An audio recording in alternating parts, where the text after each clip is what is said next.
Hey, what's going on, friends? Hope you guys are doing awesome. I'm checking chat to make sure this thing is working. Yeah, it's good to go.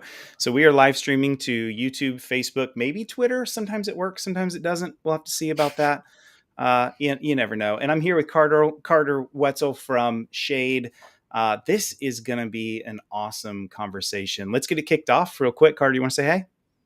Yeah. Hey guys. Thanks for having me, Wes. Super excited to talk all things Shade Protocol. A little bit about myself, lead researcher and economist for Shade Protocol. Been in the space since 2017.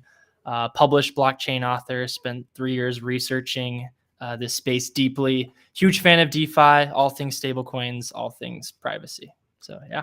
Heck yeah. We were talking earlier this week, and it's like that perfect Venn diagram of all these things that I love too. So this is going to be a ton of fun. And as we get kicked off, a couple things, say hi in chat. I would love to hear where you guys are connecting in from. And if you guys are following anything in the secret network, anything in Cosmos, if you're familiar with Shade, give us some info here. We definitely want to know from you guys, like, where you're at on all this. Is it brand new to you? And I'll just tell you, this is pretty new stuff to me. And Carter, when we were talking earlier this week, I loved what you had to say. I loved your approach. I loved how you're thinking about this. I have found your way of thinking is definitely a lot different than a lot of others. So we're going to dive into that. And then maybe I'll just disclose this really quick too. I am not being paid by Shade.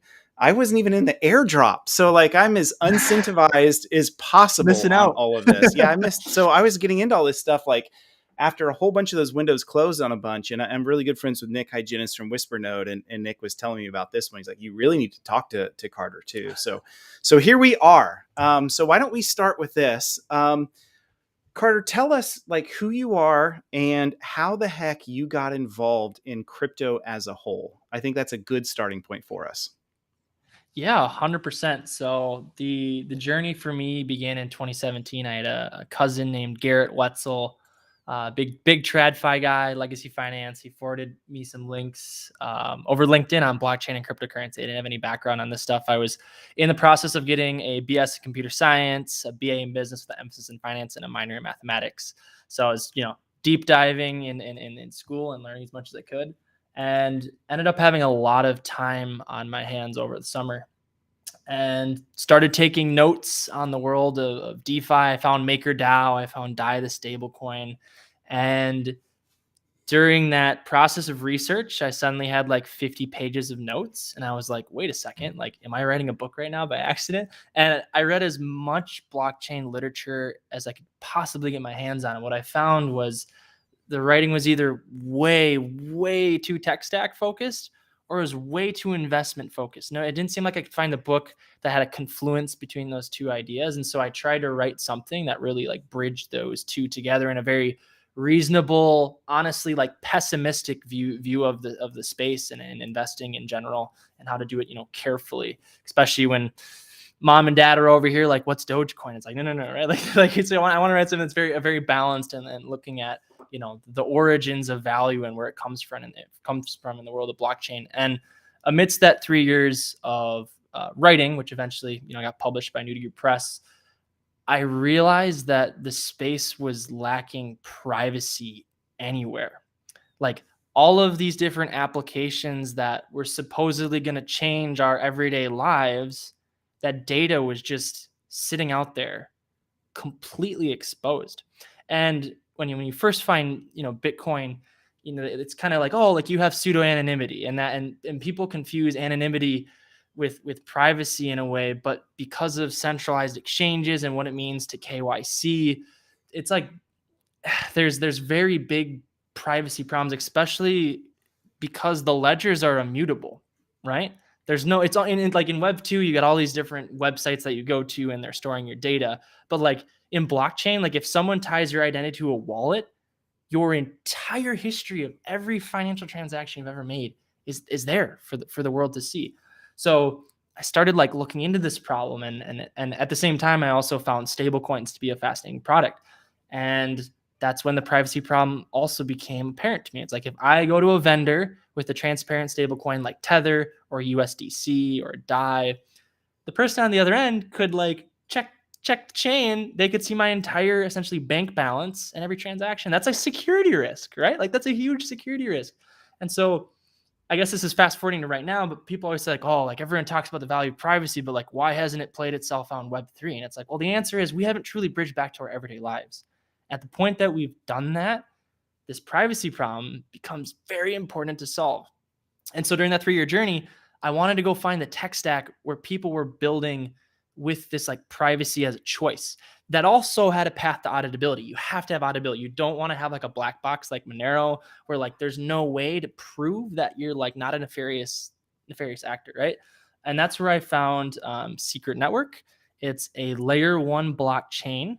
It built using the Cosmos SDK. So if you've heard of Luna, if you've heard of Atom or Juno, any of these chains, Secret Network was built with the same set of tools.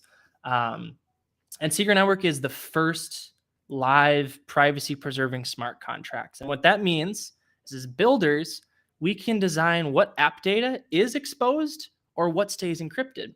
And as a user, it's super cool because your information can be on chain, encrypted, no one can see it, but you have something called viewing keys. And you can go and look at your own data. You can hand that key off and they can look at components of your data. And suddenly we've built an Ethereum that has a much larger design space because there's the granularity as a builder. And so like once I found this tech stack, fell in love with it, and I joined the community, I wanted to go find builders that wanted to build the future of decentralized finance on a tech stack that also has privacy. And that's where the idea of Shade Protocol was born. Can we build privacy preserving payment systems? Can we build privacy preserving lending, DEXs, insurance products, derivatives, the whole 9 yards? And can we do it in a way that not only is innovative because of the privacy component, but also innovative in its own right? And what that means is, even if we didn't have privacy, would people still look at these products and be like, wow, like those guys are onto something. They're doing something crazy. And that's what the last, since 20 to 2022, it was pulling those people together. There's a $5 million private raise, and we've been building for over a year and a half at this point, getting closer and closer and closer to the launch of Silk, which is the flagship stablecoin product. And anyways, I'll pause there because obviously the story brings us to where we are now, and the growth has been awesome. We actually just moved into a new space today. We had like 10 people cramped into a room. It was very startup-y. Now we got like a little bit more space, and the journey has been fun. The community has been fantastic, and we're excited to build. Yeah, heck yeah. So this is awesome. And if you guys are joining us, I'm talking with Carter Woetzel from Shade Protocol. He's the lead researcher and economist. And I love the conversation. I love the iteration of how you guys got there. It seems like if you had tried this 5 years ago, you'd have been stuck, right? Because a lot of the underlying technology and the evolution of where crypto has gone, we've learned as we iterate through. We're like, hey, we're missing this. We should build towards that. We need to address this concern that we've never had. And one of those huge pieces that you talked about that I thought was really good was, and this is what I love about Secret Network, is it does address this privacy challenge that we have. Like, we often think that, oh, everything's written to the blockchain and I can just share my public key out, but nobody knows who it belongs to. It's great until we can attribute it. And we do see that on the cybercrime side, right? Like, I don't know if you saw the Axie Infinity hack, and then today they have attributed it to Lazarus Group. I actually know a lot about Lazarus Group, but just from my cyber background. So it's going to make it difficult for them to wash those funds. But on the individual side, this is a huge need that we have that we seem to be missing across the board, is how do I obtain that transaction level privacy? And so Secret is really focused on that. And then I think you add into the Cosmos ecosystem with its IBC and the capability of interacting with other projects. And can you talk about that a little bit, Carter, of like why you're excited about it being in the entire Cosmos ecosystem as well, just as a like another layer to all of this? Absolutely. So I mean, like, kind of the beauty of Cosmos is it's essentially a tool set, and everyone can build their own blockchain specified to their needs. And so the nice part is when everyone's building with the same tool set, suddenly the things we've built, it's really easy for them to communicate and talk to each other and pass data between each other.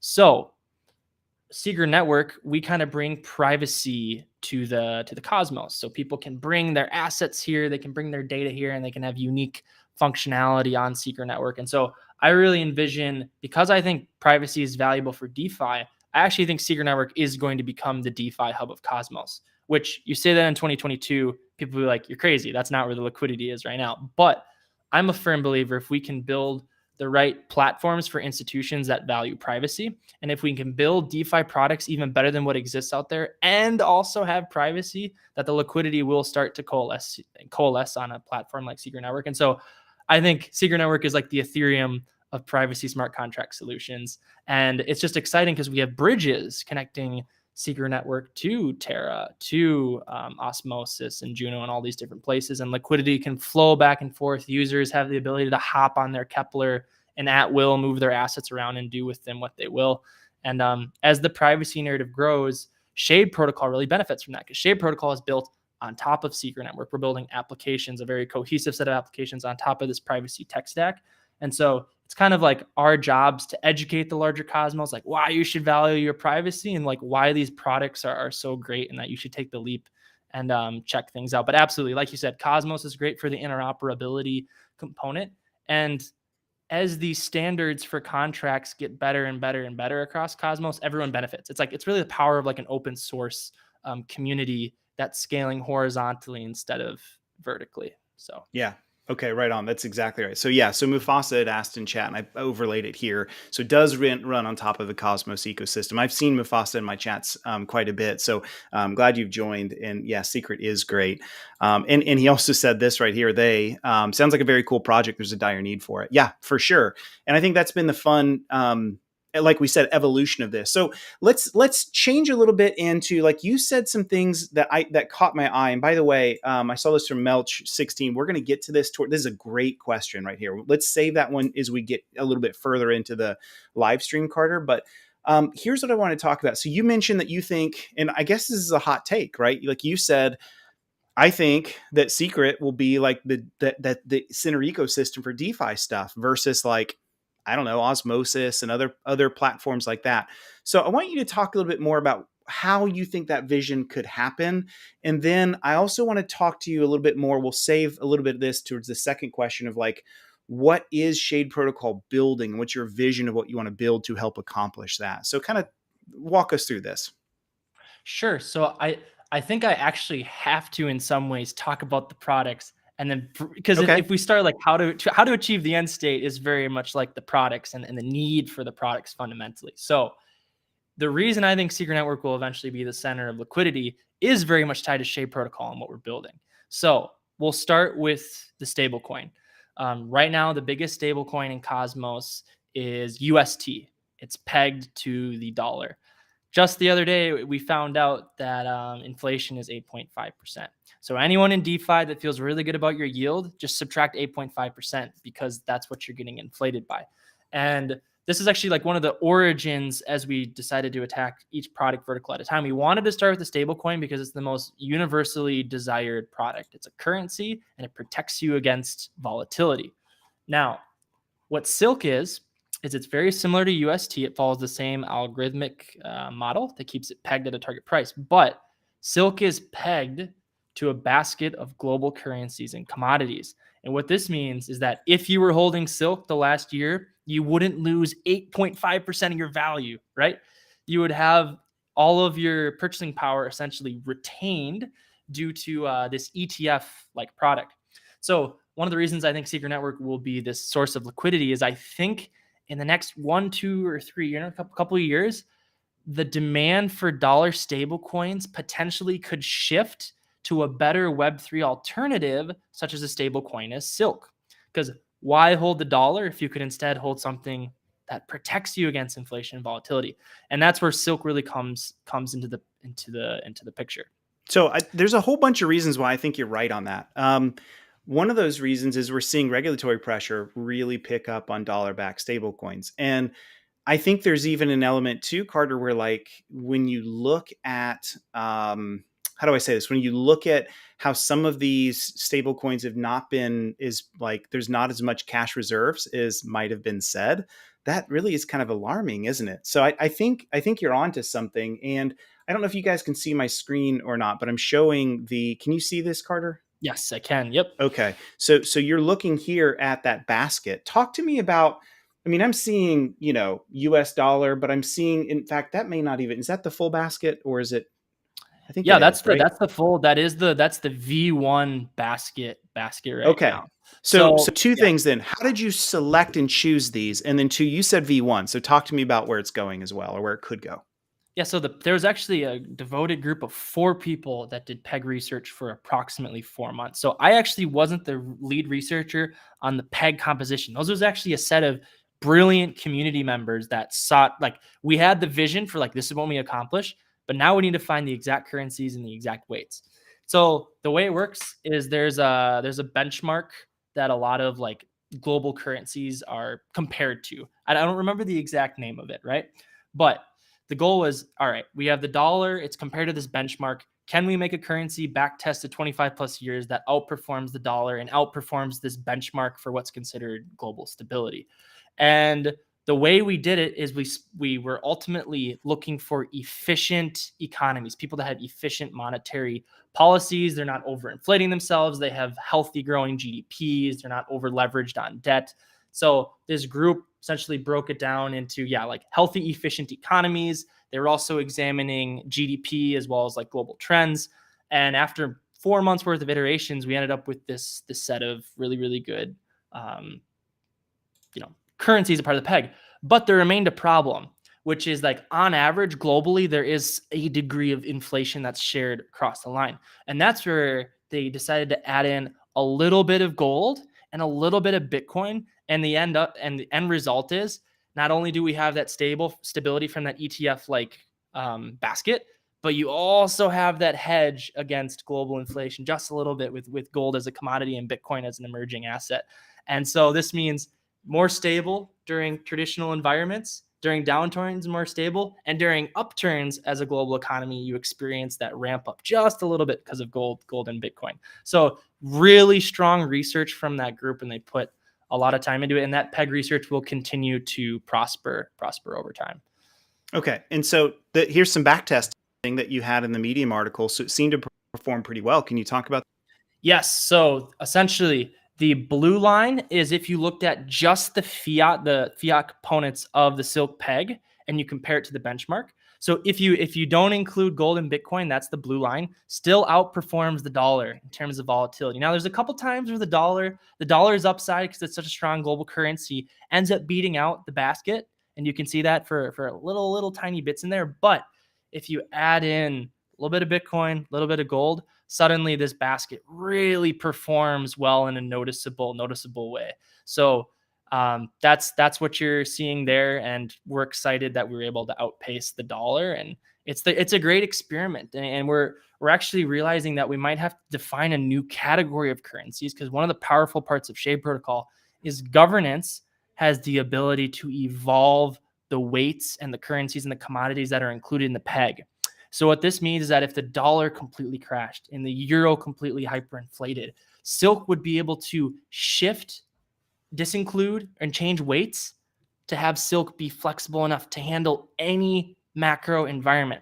And so the term that we've dubbed it is reflexive currencies. And we haven't released this terminology yet to the world, so you're one of the first people to hear that. But when in human history have we made a currency that's able to reflexively react to global macro environments in a way that protects mom and pop's value and labor and work? And it's such a beautiful, powerful Web3 concept. And if this works and we can get over the psychology of user adoption, and this can become the standard for Web3, there's really no limit on how much liquidity can be pulled into this ecosystem. So Okay. So let me ask you a question totally out of the blue. With everything we're seeing with inflation right now, like 8.1, but it's probably even higher. It's probably even to like 15%, I would say. And how what's your projection on how Silk, like, let's fast forward a year from now, and Silk has a ton of adoption, and really all of Shade has a ton of adoption. How do you think you'd perform in a situation like that? Put your Nostradamus hat on for a minute. Yeah, I mean, I think the dollar hyperinflating is really not good for the whole world, right? Like there's obviously where we live in a very connected world, but the beauty of the silk basket, when you're thinking in terms of dollars, right, is are the rest of the currencies and commodities in the basket as a collective group, are they outperforming against just the dollar? That's the comparison. And the analogy I get to live is like if you went and picked a stock, you have to ask yourself, if I pick this stock, let's say it's IBM, will IBM outperform the S&P 500? Would I rather invest in an index fund or just IBM? And the answer is, maybe IBM does win. Maybe you're right. For a year or two, maybe the dollar does win. Maybe that is the best pick. But on average, you choose the index fund because it's really difficult to know. And I have a whole presentation I do on YouTube where I talk about all of these different macro variables that contribute to the Forex markets. And for anyone who doesn't know what Forex markets are, it's currencies trading against currencies.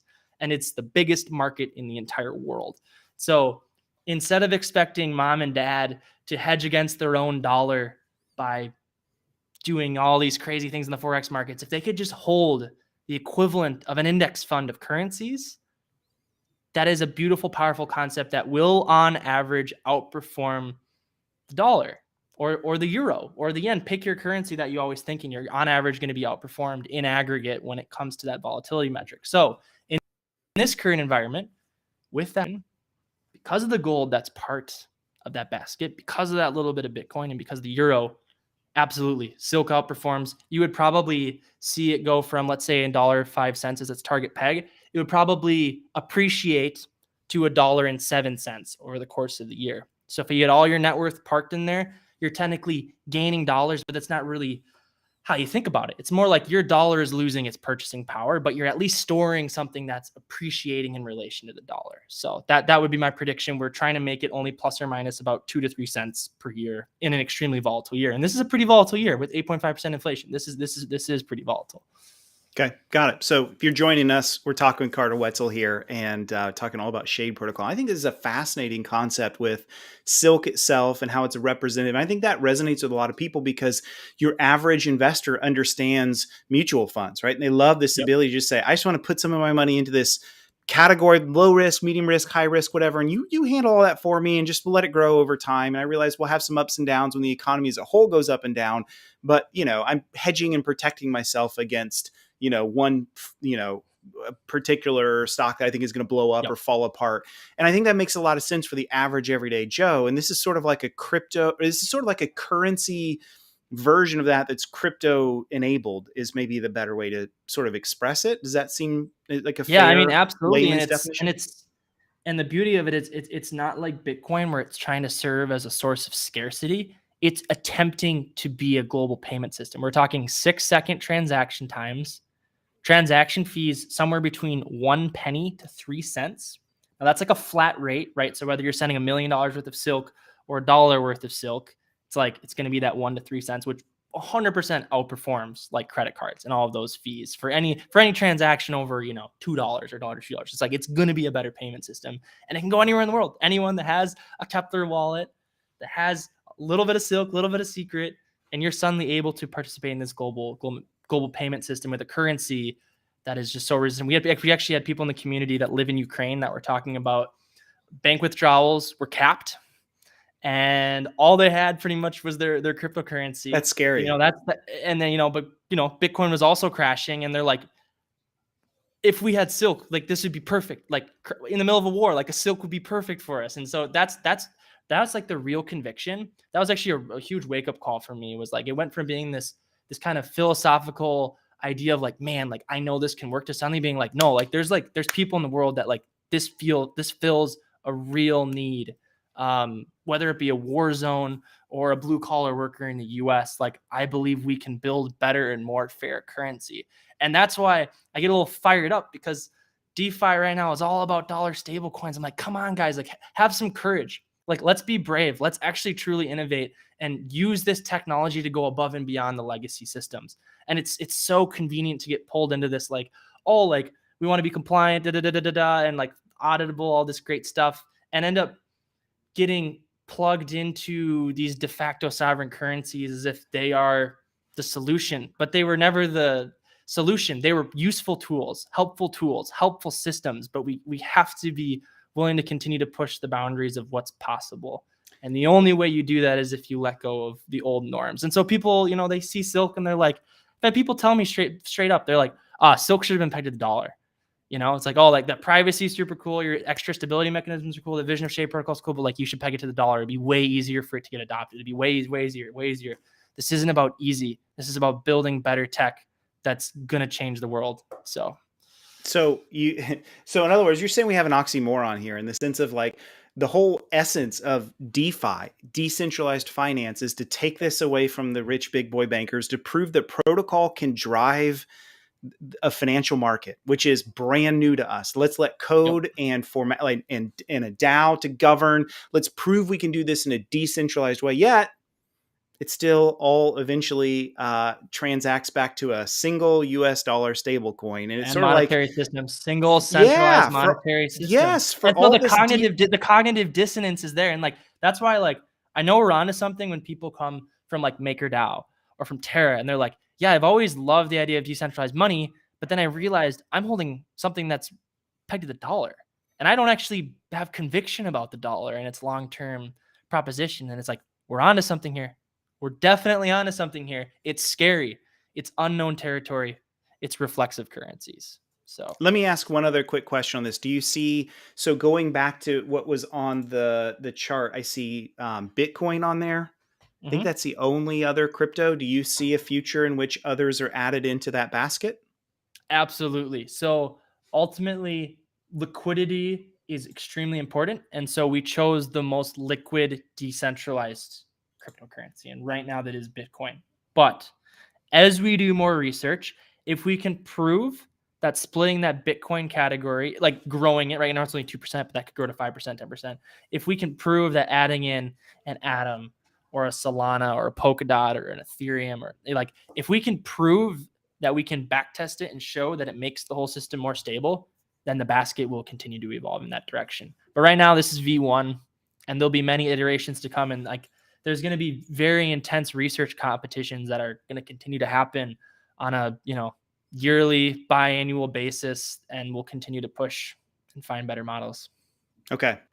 So Silk is the stable coin. If you're listening, we're talking about how it's backed by this basket of other currencies. But talk to us a little bit about what Shade is then. What's the interplay and difference between Shade and Silk? I think we need to understand that differentiation. Absolutely. So Shade is the governance and treasury token of Shade protocol. And I don't think I've ever said it yet. So Shade protocol, it's an array of connected, privacy preserving DeFi applications built on Secret Network. And so Shade protocol, the governance token is Shade, and we're launching lending products, DEXs, stablecoins, derivatives, like you name the classical category. Those key primitives are going to all be built out. And all of the revenue streams from these products are going back to Shade stakers and this Shade token. And that's actually kind of a diverging vision from traditional DeFi. To date, it's always like, I go to this new layer one. There's like all these different categories, and every category's got their own app, and every app's got their own token. Every token has its own website. And why is that? Why do you think that is? I think ultimately it comes down to bootstrapping, and it comes down to a word that people don't talk about, like the human element of like ecosystems like this very often. But I think there's a degree of like greed involved in DeFi. Like, it's really easy for developers to launch a token, bootstrap themselves an insane amount of money, and then just like build their app. And even if the app doesn't wildly succeed, you already have your own standalone token, you got your standalone website. And so we have like these very fractured ecosystems. And even for power users, I'm 5 years in, I can go to a new layer one and be like, what is going on? Like, where's the lending? Where's the insurance? And I have to like hunt and peck and find the names. And so Shade protocol, we have a very simple, if you look at the white paper, a very simple philosophy. Every single financial application we launch, there will not be a new token that's launched for it. Instead, all revenue streams go back to one token that governs the entire protocol of financial applications, and that is Shade. And the net result is once we've launched these key primitives, a user can go to Shade Protocol, and how simple is it, right? You have one unified website, all of these different primitives unified under one token. It's just simpler for mom and dad to come in and use this type of application, as opposed to like hunting and pecking all over Web3 to find the lending product, find the insurance product, find this. And like, we kind of like to say we want to be the AOL of DeFi, all in one place for users. And so back to Shade, because it has all this value accrual mechanism, Shade is also the component that is backing Silk, the stablecoin. And so the way this works is, let's say Silk is pegged to $1 for simplicity's sake for this example. Silk is algorithmically pegged. What does that mean? Let's say Silk is trading at $1.02 when we're targeting $1. This is a bad thing. It's too expensive. We want it right here. It's up here. And so what anyone in the world can do is they can burn $1 worth of Shade, which is that governance and treasury token, and then they can mint out one Silk that the marketing is valuing at $1.02. And so what happens there is the supply of Silk has expanded, and that is what pushes the price down back to its target price. Now, the inverse scenario is also true. Let's say Silk is trading under peg at 98 cents. This isn't good. We need to reduce the supply. And so what users will do, because it's free arbitrage, you're earning free profit, is they will burn one Silk that the market is valuing at 98 cents, and they get to mint out $1 worth of Shade. So suddenly the supply of Silk decreases, and this is what pushes it back up to peg. And this system works beautifully. Terra Luna has proven this algorithmic model is great. There's 17 billion UST in circulation. Silk is not reinventing the wheel when it comes to this basic fundamental concept. But we did decide to innovate on the stability a little bit. So Shade staking. You're probably like, all right, you've heard staking with protocols. You earn passive revenue. The question you always have to challenge when you hear about DeFi staking is, what is the staking actually accomplishing? Why do you deserve to receive yield from locking up your collateral? Some people would say like, oh, like, I don't have access to my collateral for X amount of time, therefore I deserve a revenue stream. But with Shade Protocol, it's a little bit more nuanced than that. You lock your collateral up, and what the protocol does is it takes your collateral and it helps arb and maintain the peg. So whenever Silk goes above or below peg, that staking collateral is participating in the market and pushing it back to peg. So with Terra's algorithmic model, you have institutional investors and retail players all arbing it.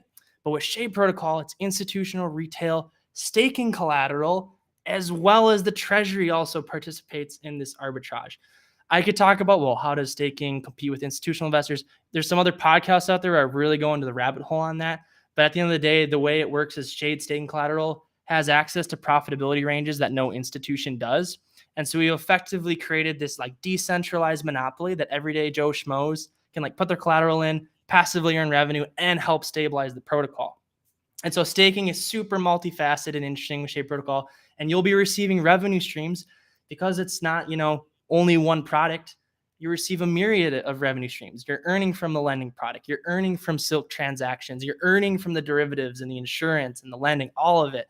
And it's going to create an APR that is not just from one primitive, it's from many primitives. And the more value that's accrued to the treasury, the more stability the Silk peg has, right? Because the treasury and the staking all help contribute to stabilizing the system. So long story short, Shade is this wonderful token, lots of revenue streams. It helps back Silk. And we're super excited about the additional stability mechanisms we've added as well to the protocol. This is cool. And I saw a crypto project yesterday. I was looking through some newer stuff that had come out, and it was publishing like I've never seen anything this high, Carter. It was close to 1,000,000% APR. And it's like, this is also fake. All it is just diluting, right? So I can just for a period of time issue out 4 quadrillion tokens over the year. And anyone that gets into it now is just getting stupid amounts, but it means nothing. It's just diluting and watering down everything. And so I love this approach that you have because it's very, very different and opposite from like these high yield, meaningless, current iteration and stage. All these cryptos are like this right now, right? And so you guys are definitely taking a different approach in how that's handled. Yeah, 100%. And for anyone that's like wondering, like, how does that 1,000% APR work? I'll explain it really quick because I think it's important. Once you realize what's going on, it starts to be like, all right, this makes more sense. So essentially, someone is emitting tokens at you very rapidly to perform a very specific action. The problem is if you're not taking that specific action, you're getting diluted at the rate of APR that you're receiving for taking that action, right? Because there's two actors. There's people that are providing the liquidity, the people that are staking, or the people that are not. And if you're in the not category, you're getting diluted wickedly fast. And if you're in the staking category, all that's or liquidity providing, all that's happening is you're staying on par with everyone else that's also taking that action. So it's like these yields are extremely clever ways of hiding risk and diluting people while trying to incentivize people to take certain actions. So that is why the fundamental, like I think as an investor, you want to look for protocols where real economic value is being generated, like a transaction fee. It's like, oh, like someone wanted to move money from A to B and they're willing to pay a fee. That's like legitimate revenue generated. That's tangible economic value. Or like a lending product. User wants to, put up their collateral, lend something out, and they're paying interest back. That is like a real service. And so a term we're creating is a term called protocol as a service. And we're, once again, reflexive currency and protocol as a service. These are two terms that don't exist yet that we're starting to like map out what this means. And essentially protocol as a service means like all of these different services generate real tangible economic value. It's not just like token emissions that are driving tangible value, because that's not real. It's unsustainable. And so as an investor, long story short, look for the real economic value. Look for the users wanting to do something because the service is genuinely great, not because they're receiving some crazy emission for performing an action. And that is where the sustainability comes from. Okay. Got it. I love it. So some comments coming in here that I wanted to make sure we get to. If you guys have questions, fire them in. There's one that Mufasa asked that I'll get to. But Ashley's checking in on LinkedIn. Ashley's a good friend of mine. She said, I bought DOT purely for the fact that I can say I have 2 dots. I don't know if that was the use case they were expecting. Yes, indeed. Maybe not. But yeah, I saw a guy on a flight that had a polka dot on his shirt. I was like, oh, you're a DOT fan. He looked at me like I was crazy. I'm like, your shirt, man. He's like, oh, sorry. He goes, no one's ever said that to me before, ever. I'm like, well, I guess I'm your first. I threw him off. This is a good question, and I meant to ask it. So Mufasa's sort of reading into like what I missed here, especially on the Silk side, the stablecoin side of the house. So we know that a lot of regulatory pressure is coming down on stablecoin and centralized finance. There's an interest here because the basket is so many other currencies that are all built into this. So do you see any, I'm just going to ask the question, do you see any concerns arising with regulators, being that it takes away from the transparency that government issued stable coin would have? Sure. So I think the best solution to regulatory concerns is a path to compliance, right? So one of the products on the roadmap for Shade Protocol is a KYC AML platform where essentially users have wallets tied to Secret Network and Shade Protocol DeFi primitives. And essentially the viewing keys that I was talking about earlier, there would be an entity that would be able to see all of your on-chain activity, but the rest of the world can't see it. Only the regulator that has the viewing key, only the auditor that has the viewing key. And so under that model, we're just bringing parity of Web3 to Web2, where we expect consumers to have privacy with their transactions and everyday purchases. You have that privacy. Credit card companies, and like, yes, they pawn off your data. Yes, they do all these things. But in terms of like how your data is protected, you actually are protected. It's centralized protection, which is what we're trying to get away from centralized protection and go to decentralized, neutral, automated protection, mathematical protection, right? But if we can give that KYC AML platform and bring that sitting on top of Shade Protocol, then it's a choice of sovereignty. It's like everyday consumers have to choose, like, do I want to be a part of this platform? Do I want to be able to plug back into more traditional finance? Or do I want to go down the path of like total sovereignty and freedom where I stay away from those types of platforms? And that's a choice. We don't necessarily have control over that choice, but what we can do is build the tools that allow people to be auditable and compliant and still be protected and still use this amazing ecosystem of products. So that handles the privacy concern. Concerning like Silk being pegged to a basket of global currencies and commodities, I think dollar stable coins are going to come over, have scrutiny way sooner than something like Silk. Because picture this. Imagine we fast forward 2 years from now, and there's let's say there's $500 billion UST. Okay. UST is an algorithmic dollar stablecoin. None of those were issued by the Federal Reserve. If that $500 billion, let's say there's a smart contract or not smart contract, let's say somehow that blockchain comes under attack and that stablecoin breaks. That's $500 billion representations that just explode. And there's consumers holding that. And there's actual ramifications to the United States economy because that stablecoin that's supposedly pegged to the dollar broke, right? And so this is where I think dollar stablecoins are going to come under the target way first, because they're kind of claiming to be one-to-one equivalent with a nation state, right? Versus Silk, it's not claiming to be pegged to one sovereign currency. It's this weird interoperability hub between global currencies. And so I see Silk's regulatory concerns coming a decade down the line when everyone's like, hold up, this thing is crazy adopted and people are choosing this over my country's currency. That's when our regulatory concerns come into play. But in terms of initially the next 5 to 10 years, it's 100% going to be dollar stablecoins that are under the gun, in my opinion. So TLDR, that regulatory battle will come, but we have to be so big that other countries literally start to view Silk as a competitive threat. And we are so far away from that, but it also might be sooner than we think. So, yeah, especially depending on how adoption picks up, right? And so this is, I remember this article coming across a few months ago from CoinDesk when Chairman Gensler from the SEC was super unhappy and called them poker chips. And, I sort of think to your comments, this is exactly what's sort of going through his brain on the regulator side, right? Yep. Oh yeah, 100%. It's consumer protection is always what these types of regulatory bodies are, supposedly focused on. I think there's some irony in the midst of it, but generally speaking, consumer protections are helpful and good for consumers. There are trade-offs to consumer protections, and that is sovereignty and the ability to take risks that you'd like to the degree that you'd like. Unfortunately, as consumers, we don't necessarily get too much of a say in the matter, but like generally speaking, I want to build the tools and allow the consumers to pick. That's I think as a builder, that's your job. A path for both, and don't shoehorn people only down one direction, and that's what freedom is. That's what sovereignty is. So. Okay, so at this point, we have a really good understanding, at least at my level, which I call a layman's level, of what Shade is about, what it's solving for as the native governance token, what Silk is doing as the currency basket denominated pegged stablecoin, the interplay between those in terms of privacy preserving, arbitrage, causing them to be able to balance each other out.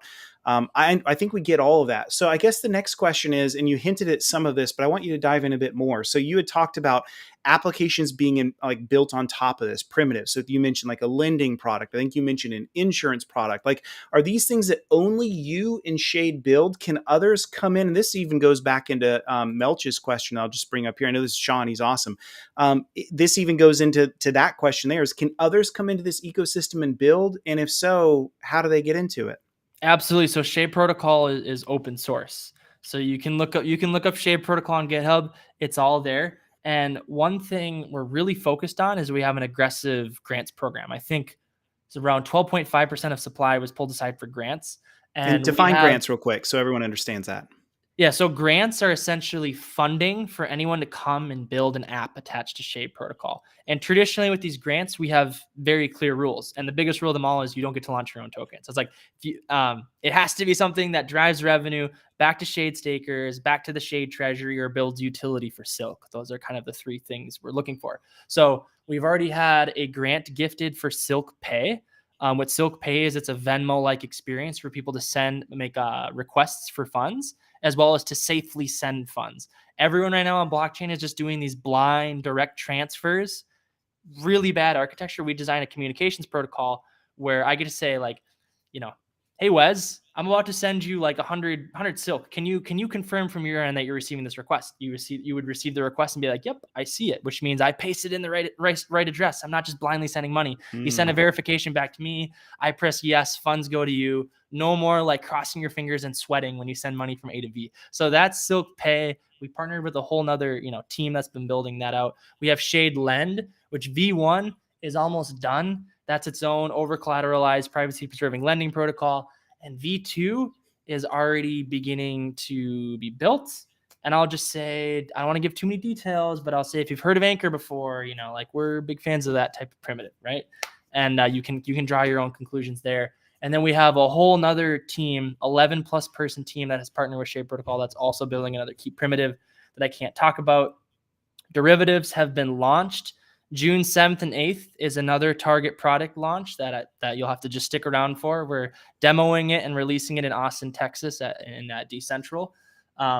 So the really cool part of the grants program with Shade Protocols, anytime a developer comes in and they receive Shade to build these things, they're essentially participating in a massive revenue share model, right? Because all the primitives share revenue, they all go back to stakers. So a developer, they get their Shade, they build their product, they stake it, and now their app is contributing to the protocol and they benefit from everyone else.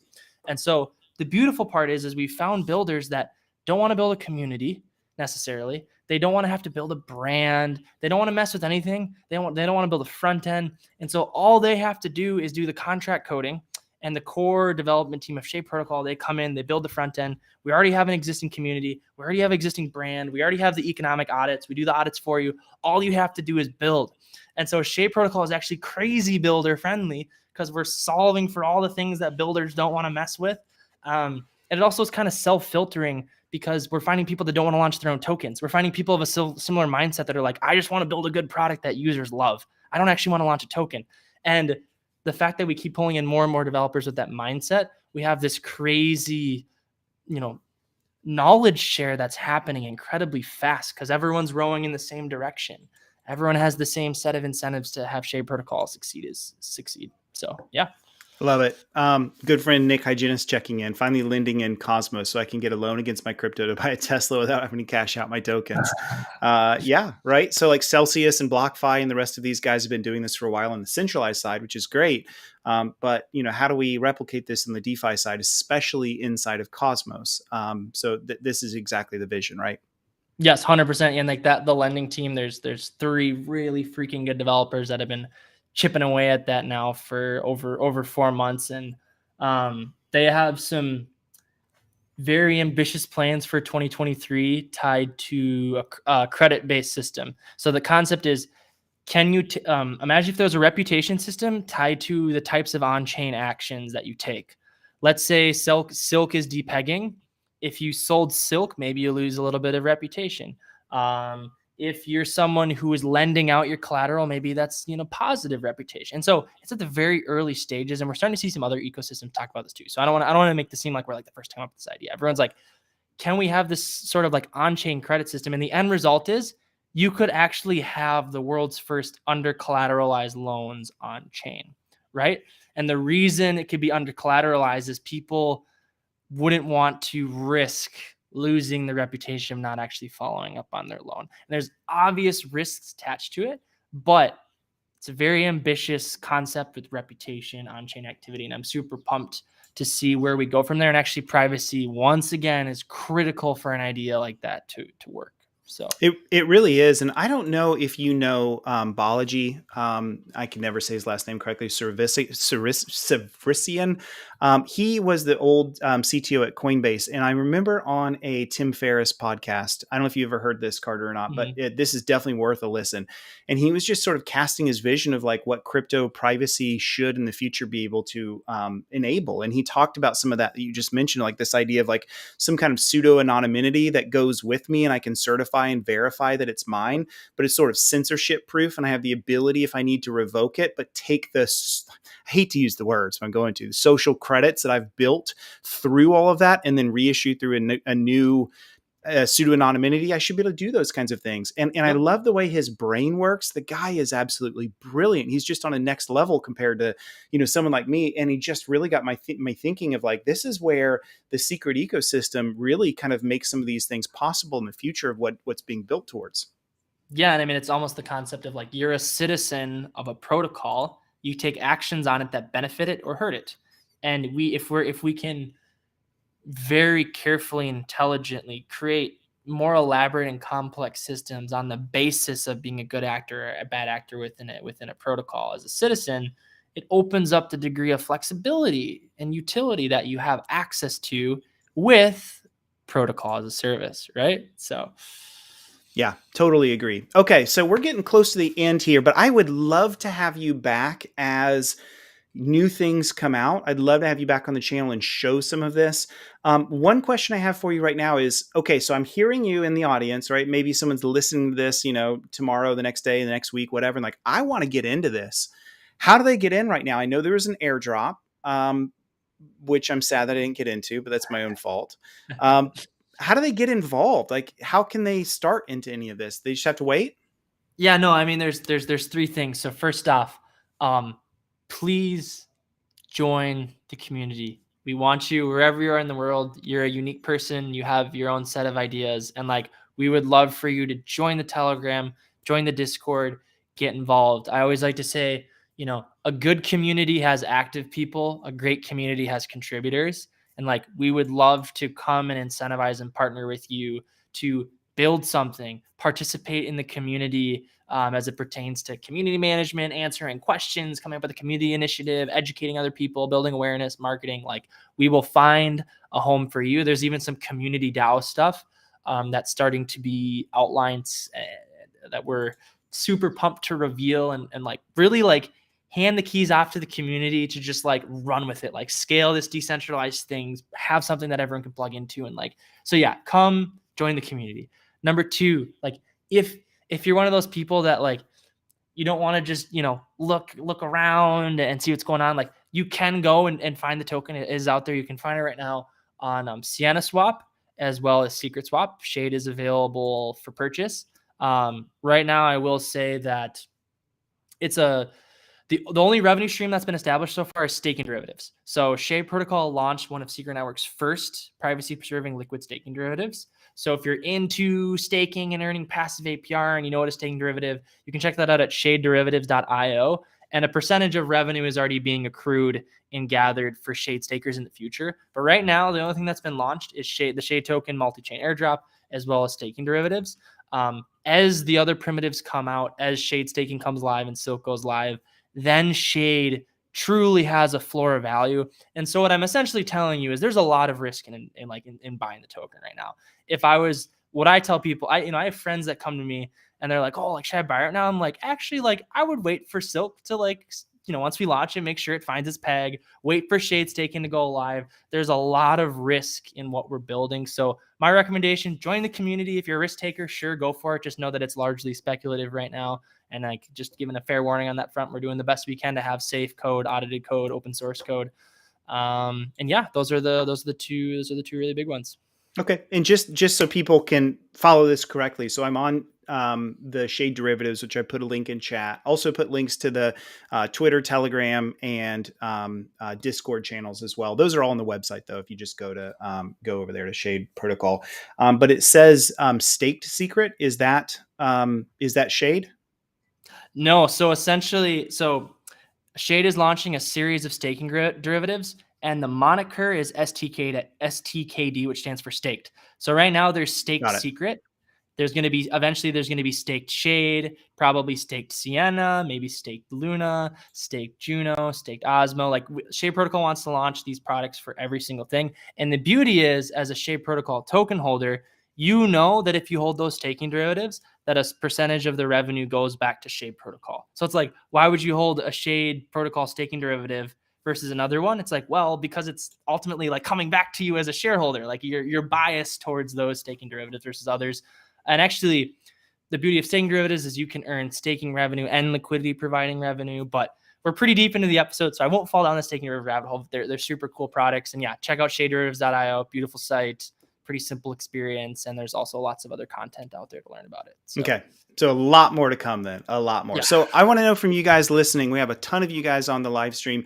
If you have questions, ask them. I know I can see LinkedIn and I know I can see YouTube. Sometimes the chat comments don't come in. Sometimes they do. But I know I can see those two. Facebook, I'm not sure about. So if you guys have questions, by all means, send those in, because we would love, now's your chance to ask Carter a question. And while we're waiting for some to come in, maybe this question that's a bit like off the wall, but what do you guys need to do in the next 6 months to succeed? Like, what's hot and important and critical right now for you guys in the next 6 months? I would say this is more of like a organizational thing. We've gone from 5 people to across all the primitives and all the teams, 30 plus people. So we're really lasering in on getting like our project management with like Confluence, Jira, and GitHub like extremely well sorted out. So like that's where I think a lot of our issues have been, is just we have so many things being built in parallel that we're trying to unify the standards across all the primitives. So that's problem number one, project management. It sounds so basic and old school, but seriously, like key to our success in the next 6 months, project management. And the second one is the UI UX. Okay. So to date, every app you go to, it's only serving one purpose, right? I go to a lending app, it's just doing lending. I go to an insurance app, it's just doing insurance. We're building user interface that's completely unified, which means you have access to every single protocol primitive. And when you click on that, you're now inside of that in-app experience. And so no one's done this before, right? Like we're doing UI UX stuff, like there's no one else to benchmark against, right? Like no one's has multiple primitives in one user experience. So we're just like relentlessly drilling in, trying to simplify, and have it be this beautiful experience. And so my biggest worry, the stuff that keeps me up at night, really is two things. It's the economics, it's the user experience, and it's the ability to build these products. And so I think the next 6 months is largely dictated by the success of all three of those components. I think that's really what's going to differentiate us on the product side. Community is something that you can never sleep on. Like it always has to be fostered. You always have to. It's very, very gentle. So I would say, yeah, you live or die by that. Your product and your community. You can't have one without the other. A product without a community is a beautiful house with no furniture, and it's empty. It echoes. It's quiet. So yeah, those are the things we're focused on the next 6 months. I think you've answered those brilliantly. I can tell you as a former SaaS co-founder, the ease of use and the capability to bring it into everyone's hands is so important. I remember, in our days when we were building, like for example, the sensor that would go in the network to look for threats, we made it as simple as like you get a one-time code, you pop that thing in there, we authorize it in. You don't have to do any like Linux commands to run that thing. Like we've just abstracted everything in the background. And I absolutely love that approach. And I think a lot of crypto projects miss on this. And it's primarily because it's a young burgeoning industry, but it's also because I think it's a bunch of technologists that understand technology, but don't know how to like understand. I've got to put a foot solidly in the other side of the fence where my users don't know anything about this stuff. And it's got to become easy. And that's how you're getting towards success, is when you're making it very, very easy. Here's a question coming in from Mufasa. So would Binance be compatible if they decided to finally use the Cosmos protocol? Is that even possible? That gets into like the IBC stuff and some of that. Yeah. You want to answer that? Sure. I mean, Binance Smart Chain is essentially like a derivative of, some of Ethereum's work. So would Binance ever fully launch its own fully compatible Cosmos chain? I think the answer is like so IBC, if you guys don't know what IBC is, it's a communication protocol that allows all the different Cosmos blockchains to talk to each other. And what we're seeing is other blockchains that aren't built with the Cosmos SDK starting to plug in to that inner blockchain communication protocol. So my theory is like, Ethereum and Solana and Polkadot's got Substrate, which is going to connect to IBC. Long story short, all these blockchains are eventually going to merge into one like very high level abstracted communication layer. Some people would theorize that it's IBC. Some people would theorize it's probably some other protocol that's even more abstracted out in the next year or two. That doesn't even exist yet. We don't even know about it, right? So that's my theory. Things like Binance that have already established themselves, they don't need to build a brand new blockchain. They just need to properly integrate into the existing communications protocols between blockchains. Okay. I know that was a lot of jargon, but hopefully that makes sense as an answer. Yeah, it did make sense. It did. Yeah. And that this is the future, right? How do we go from these like single one-off islands into true interoperability? That's a big piece of what we're working towards in this world. And when you look at like, you can lend from the ideas of like IP, like internet protocols. It was coming out, you had IPX and IP and all these things, token ring, all these different mechanisms and ways of doing physical and digital transmission standards. And now everything just works together. It takes a really long time for that to solve itself. We just have to be patient. Okay. So we're at the end of the live stream. Carter, anything else you want to leave us with? I think everyone knows the Shade protocol, the website, but I'll make sure to pop that into chat as well so people have that. But anything else you want to leave us with on how people can get involved with you, with the program? Anything you want to leave us with? Yeah, totally. Like first off, Wes, thanks for being such a gracious host. It was great having me on. And just for anyone watching right now, be sure to like and subscribe to Wes. really, I was super impressed with how thorough he was with like the pre-interview. He clearly vets people. He's clearly looking for quality projects. So like, please support him and his efforts to bring you guys like quality interviews. Like it's super awesome. So support the content creators that are genuine, authentic people, because they're so rare to come by. I promise you, there's a lot of noise in this space. And then like on that front, like I said, get plugged into the community. Obviously, we spoke about a lot of really, really big problems today. And so I would just invite you to come watch us execute. The onus is on the many, many builders to pull it off. And it's easy for people to say, we want to do this, and it's a lot harder to execute. And so we challenge ourselves every day to go and build this great vision. And I would just invite you to be along for the ride and support us and become a collaborator and work alongside us. So yeah. Fantastic. Thanks, Car. I can't tell you how much I appreciate you jumping on, and you've done a fantastic job. I would love to have you back, especially as you guys continue to go down your journey. Know that you always have an open door here on this channel. So I hope everyone has an awesome weekend. Thank you guys for joining once again. Go check out what Carter and team have. And until next time, my friends, I will talk to you later. Thanks so much.